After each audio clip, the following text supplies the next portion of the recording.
So I just wanted to do this quick video as a car passes. Just something to reflect on really quick. So I say that and watch it be like 20 minutes, but it's not gonna be 20 minutes. So this morning I had a dream, and I've had dreams before where it was a situation of, I'm gonna have to speak loud because of the traffic.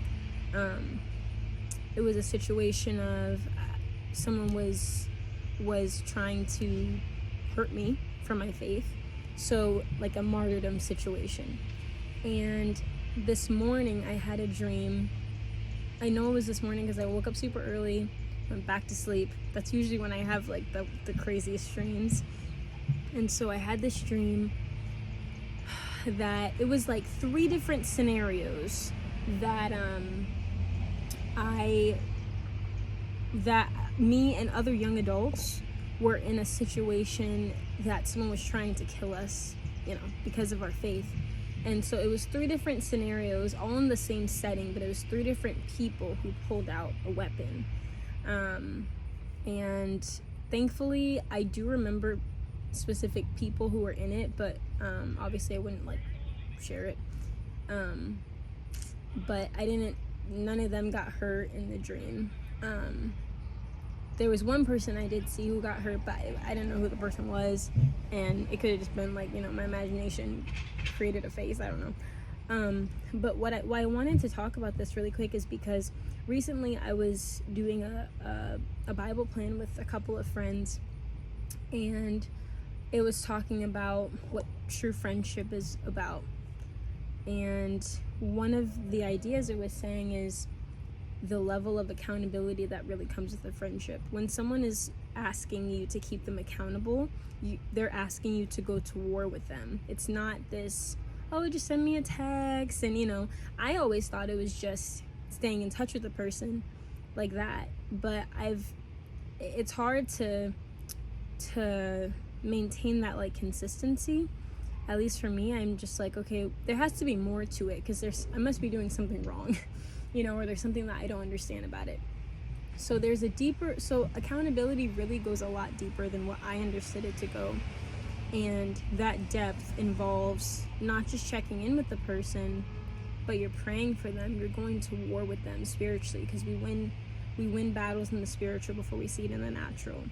And attacking it as the spiritual battle that it is, whatever it is that you're keeping them accountable for. Even if it's with something that seems as simple as reading the word, that's spiritual, because the enemy doesn't want us to read the word. He wants us to be ignorant of the word. So even that is a spiritual battle, to open up our Bibles. As sad as it is, it really is. And I can go on a tangent with that, but I'm not going to do that right now. But I was just challenged by the level of depth of friendship that God is calling me to with my, like, in my friendships, in my circles, especially with like other believers, and just in general too. And with this dream, there was a specific part of the dream where after everything was done, there was a friend who they had put like a bag over, sounds intense, but they had put like a bag over her head, and I didn't know if she was alive or not. And so I like cut the strings off, and the more I'm like cutting the strings off and trying to get everything off of her, like the more I hear, or like the strings and whatever off, I hear her like crying underneath the bag, and then I eventually am able to pull it off. And it was just this like I feel it when I talk about it. It's this level of depth.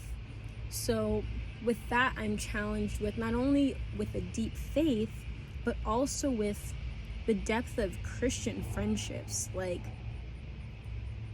in this case, it was facing death alongside my believing friends. And there's a young lady, I almost said from the Bible, she's known as Perpetua the Great, and I really want to speak her story as much as possible, because I don't think a lot of people really know her story. I only heard about her from a video in a class, and that's the only time I heard about her. maybe one other time, but anyway, she was alive during the times that Christians were, how do I say it? When they would feed Christians to the lions in the Colosseums, and it was like an entertainment for people. It was her and it was her other friends who had just become believers not too long before, and they were sent to prison, and I believe they were young adults, like they were young people. And her story, eventually she, as from different accounts, I guess, she's eventually martyred, and she had a baby while she was in prison. And so after however many months, years it was, so it says from the story that I've read, as she's walking on her way to the Colosseum opening, she gives her baby up to whoever it was, and she walks, and when she is in the ring, her and her friends are being killed because they're believing in Jesus, and she's attacked, obviously, by the lion, but she's not dead yet. And there's a guard there that has a sword that I guess is supposed to be there to like put them out their misery. And legend has it that she got that he was like shaking, like his hand was shaking, and he didn't want to kill her. And she takes the sword and guides his hand. And it's such an intense story, and I know that these kind of things make people uncomfortable, but I love talking about people who have given their lives for the Lord because it challenges me. And I was just watching a video recently. Here I go on tangents. I was just watching a video recently about the church in China and how many of them go to jail for their faith, how they have to do church underground, and yet there are so many of them, and how they have to memorize scripture when they're in prison. People have to write it on pieces of paper because a Bible would be confiscated unless they were somehow able to get their hands on a Bible. People write scriptures on pieces of paper and they memorize it as quick as they can before it's taken away from them or they have to get rid of it. And so why I did this video is because I'm challenged in a couple ways. I'm challenged to have deep faith, and I'm challenged to have deep friendships. And put that together with Christian friends, it's like challenged to have that level of friendship with someone, like a David and Jonathan relationship. Like, I am committed to you to the end. So I just wanted to do it. I just kind of felt like, hey, I have a moment, let me do a video. And I know I need to work on my communication skills because I say a lot. But it helps me to be more comfortable. And so I guess the challenge and the questions to reflect on would be, when it comes to your personal faith, are you committed to Christ to the point of death, even unto death? It's almost like wedding vows, till death do us part, but death brings us closer to him. So it's like similar but different. Another question is, how deep are we willing to go in our friendships when it comes to our believing, our friendships with other believers? Like, we can say we love people, we can say we're praying for them, and we mean it, but I just have a different awareness now. It's like, okay, if I'm saying you're my sister in Christ, if I'm saying I'm going to pray for you, I'm going to keep you accountable, I'm going to support you in a certain way or whatever, I need to understand the depth that comes with that commitment. And I know that there are people in my life who have walked through the trenches with me, listened to me when I'm going through my stuff, who have prayed with me when I had nothing to give, when I had no words.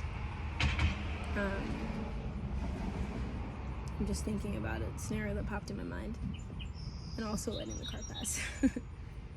But I'm just reminded of that, and I'm so thankful, because when I think about the people God has placed in my life, I am so so blessed. I am so blessed. I don't say that to be cheesy. Like, I mean that with my whole heart. I am so thankful for every single person and like the mentors, even if it was for a season, the mentors and the friendships, because that's what God is. He uses vessels, and it's because of his grace and his love and him using those vessels at those strategic moments that helped me to push through whatever I was going through in those seasons, and helped me to stay alive and helped me to process my emotions and process through my thoughts and feelings and be able to experience new levels of freedom. How are we supporting our friends to help them go from glory to glory? I have something that I'm going to hold this as a motto for the rest of my life with my friendships. From glory to glory, we're in this together. That's what I want my motto to be with all of my friendships, with other believers, especially, who want to go from glory to glory. From glory to glory, we're in this together. What does that look like? That looks like helping them to experience new levels and layers of freedom and healing. New levels of freedom, helping them to work through layers of healing, and just going deep with them, whatever that looks like. However God is calling you and challenging you to do that in your friendships. So these are just some thoughts that I have on this beautiful porch. And I'm very, very thankful for this outlet that I can process. And I always say these are not professional videos at all, and I don't make them out to be such because I'm still learning, but I'm very it teaches me, and it helps me to grow. So I'm thankful for whoever watches it, one person, couple people, whatever, who are encouraged in any way by the videos and things that I post. So thanks for listening. And yeah, I am in Virginia right now, and I am on my grandfather's porch, and it is so beautiful. It's usually a lot quieter, but now because there's new homes here, it's like more traffic, but it's so pretty. I wish I could turn the camera around to show, but you heard the birds chirping and or I did, but it's just really beautiful here. And I feel like coming outside, I feel like I hear God more clearly. So it just helps me have a clear mind with him. But anyway, thanks for listening. 13 minutes was not 20 minutes. See, it was longer than I thought, but it wasn't 20 minutes. Thanks for listening. God bless you, and have a great rest of your day.